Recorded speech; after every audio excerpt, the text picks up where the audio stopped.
What happens when one member of a regional bloc consistently sides with an outside power? That's not a hypothetical.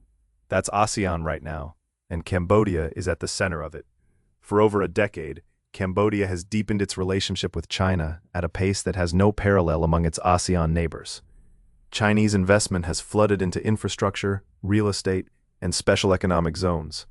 The port of Ream, on Cambodia's southern coast, has been expanded with Chinese assistance, and despite official denials, credible reporting suggests it includes facilities capable of hosting Chinese naval vessels.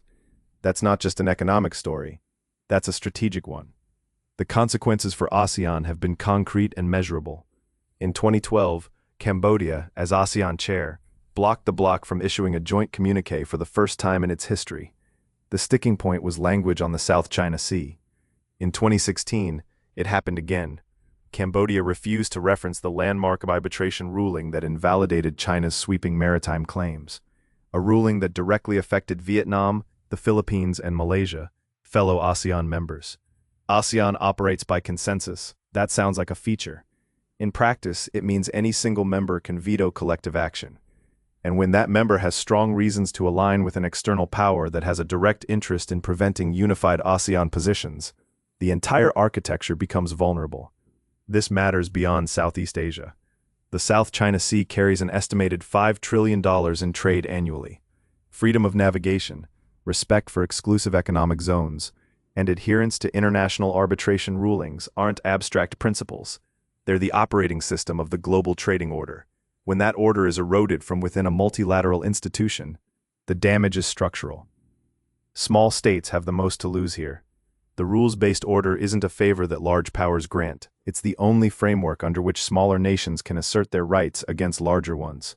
That's why countries like Singapore have consistently argued that ASEAN's credibility depends on its ability to speak with a coherent voice, grounded in international law, not on the preferences of any single bilateral relationship. None of this means Cambodia's development needs aren't real. They are. Chinese investment has built roads, bridges, and hospitals in a country still recovering from one of the 20th century's worst humanitarian catastrophes. The geopolitical critique doesn't erase the economic reality, but development assistance that comes with implicit political conditions, that silences a regional body on issues of international law, is not neutral. It's leverage. The test for ASEAN isn't whether it can survive this. It probably can.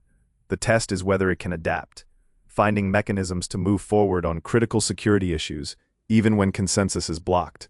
Because if it can't, the bloc risks becoming a forum for photo opportunities, rather than a genuine architecture for regional stability.